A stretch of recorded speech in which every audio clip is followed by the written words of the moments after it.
এখন কতই না সুন্দর দেখা যাচ্ছে। অবশেষে আমার লেডি বসে রেস্টুরেন্টের সামনের যে দৃশ্য লুকটাই চেঞ্জ করে ফেলাইছে। কয়েকদিন আগেও এই দৃশ্যটা একদম খালি ছিল, আর এখন আপনারা তো দেখতেই পারতেছেন রেস্টুরেন্টের সামনে পারালিয়ার লুকটাই চেঞ্জ। কতই না সুন্দর দেখা যাচ্ছে। যে কোনো ব্যবসা প্রতিষ্ঠান ঠাস কইরা বড় হয় না, ধীরে ধীরেই বড় করা লাগে। পরিস্থিতি বইলা দে কখন বড় করা লাগবে। আসসালামু আলাইকুম, গ্রিস প্রবাসী হাসান আহমেদ, গ্রিসের কৃতি আইল্যান্ড থেকে। আমি যখন এই রেস্টুরেন্টে কাজে লাগছিলাম সর্বপ্রথম, তখন কাজ করতাম আর ভাবতাম যে রেস্টুরেন্টে ঠিকই আছে, তবে সামনে কেন ছাতা নাই বা সিট নাই। থাকলে অনেক ভালো লাগতো, দেখতে অনেক সুন্দর দেখা যাইতো। অন্যান্য রেস্টুরেন্টের সামনে ঠিকই রয়েছে, আমি যে রেস্টুরেন্টে কাজ করি সেই রেস্টুরেন্টে ছিল না। তো গতকালকে কিন্তু এইগুলা ঠিকই ফিক্সড করছে, এখন কিন্তু দেখতে সুন্দরই লাগতেছে। যাই হোক, সামনের দৃশ্যটা একটু তাকিয়ে দেখেন, বোঝা যাইতেছে প্রতিযোগিতা করতেছে না। প্রতিযোগিতা তো না, অবশ্যই তারা এনজয় করতেছে। তারা হলো টুরিস্ট, তারা এক এক সময় এক এক ধরনের আনন্দ করে। একবার ফানির তলে দা ডুবুরির মতো ডুবাইতেছে, আবার ফানির উর্ফে দা, আবার আকাশের উর্ফে দা উঠতেছে। নানান ধরনের আনন্দ উপভোগ করে। আর রিল্যাক্স তো নীতি আছে, রিল্যাক্স নেওয়ার জন্য তো আসছে। শুধু রিল্যাক্স না, নানান ধরনের এনজয় সব মিলায় আনন্দ উপভোগ করতেছে। যাই হোক, পরিবেশটা সুন্দর লাগতেছে না? আমার কাছে কিন্তু অনেক সুন্দর লাগতেছে। ওই দেন আমার লেডি বস মোবাইল হাতে নিয়ে মনে হয় ভিডিও করতে করতে যাইতেছে। শুধু এক জায়গার পরিবেশে আপনাদেরকে দেখাবো না, রেস্টুরেন্টের দোতলার পরিবেশটা দেখাবো। যদিও কাস্টমার এখন নাই, কারণ আমি আজকে ডিউটিতে আসছিলাম সকালে, আর সকালে আসলে তেমন কাস্টমার থাকে না।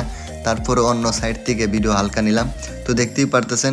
তবে বিকালে আসলে কিন্তু প্রচুর কাস্টমার থাকে। পুরাটা রাতই মনে করেন 2টা এরকমও বাজে। এটা হলো অন্য আরেকটি সাইড। তো এই আর কি, সাগরের সাইডে যখন রেস্টুরেন্ট থেকে তখন পরিবেশগুলো এমনই দেখা যায়। আর সকালে যে কাস্টমার থাকে না, বিষয়টা এমন না, থাকে তবে রেস্টুরেন্টের ভিতরে থাকে আর কি, রেস্টুরেন্টের বাইরে থাকে না। এই যে চেয়ারগুলো দেখছেন, এই চেয়ারগুলো কিন্তু রাত্রে যদি হইতো বা বিকাল যদি হইতো ভরপুর থাকতো। সন্ধ্যার পরপরই কিন্তু এই চেয়ারগুলো ফুল ফিল হয়ে যাবে। যাই হোক, আপনাদেরকে হালকা হাঁটতে হাঁটতে পরিবেশটা দেখাই। যেহেতু রেস্টুরেন্টে ডিউটি শেষের পর্যায়ে ভিডিওটা, রেস্টুরেন্ট থেকে বের হয়ে গেছি, মানে ডিউটি আমার শেষ আজকের মতো। আল্লাহ বাঁচা রাখলে কালকে আবার যাব।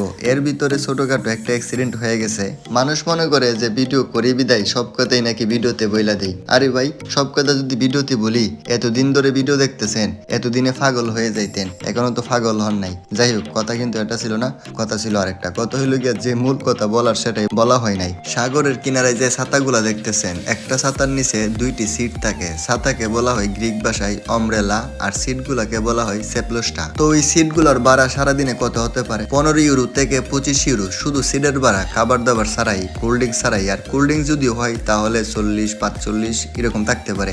এই বিলগুলার কোনো সরকারি কোনো নির্ধারিত কোনো ইয়ে নাই, এগুলা রেস্টুরেন্টের পক্ষ থেকে মনে করেন বিলগুলো করানো হয়। তবে তাদের বিবেক আছে, তারা বিবেকের বারে যায় না, তাদের বিবেক বুদ্ধি কাটাই বা একটা রুলস আছে। এটা তো আর বাংলাদেশ না, গ্রিস। গ্রিসের মানুষরা কারোর সাথে জুলুম করে না। শুধু গ্রিস না, আমার মনে হয় পুরো ইউরোপের মানুষরা কারোর সাথে জুলুম করে না, বরং টুরিস্ট সাথে আসে, তারা আরো সার্ভিসদেরকে খুশি হয়ে টিপস দিয়ে যায়। এই সিডের ভাড়াগুলা কৃতি আইল্যান্ডের, আমি যেই জায়গায় আছি সেই জায়গার কথা বলছি। অন্যান্য আইল্যান্ডের আরো কম বেশ হতে পারে, কমও হতে পারে, কিংবা আরো বেশি হতে পারে। আমি যে আইল্যান্ডের যেই জায়গায় আছি সেই জায়গার ভাড়াটা বলছি আর কি। যাই হোক, হাঁটতে হাঁটতে ভিডিওটা করা। জানি না আপনাদের কাছে কেমন লেগেছে। প্রতিদিনের মতো কাজ শেষ করে সুপার মার্কেটে গিয়ে হালকা একটু কেনাকাটা করা, তারপরে বাসায় চলে যাওয়া। মোল্লার দৌড় মসজিদ পর্যন্ত, আমার দৌড় কাজ শেষ করে বাসা পর্যন্ত। সবাই ভালো থাকবেন, সুস্থ থাকবেন, আল্লাহ হাফেজ।